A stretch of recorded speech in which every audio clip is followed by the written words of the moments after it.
Bayangkan seekor kambing disembelih atas nama anda di bumi yang paling suci iaitu Mekah.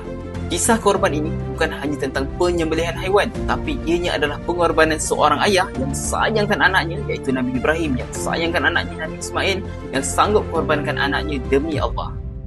Dan hari ini, persoalan dia, apa yang kita sanggup korbankan?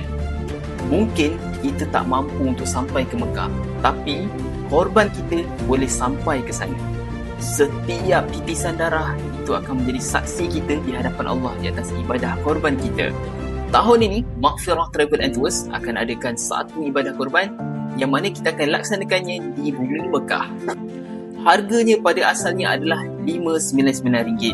Akan tetapi, Maghfirah adakan diskaun sebanyak RM40 untuk 150 orang yang terawal.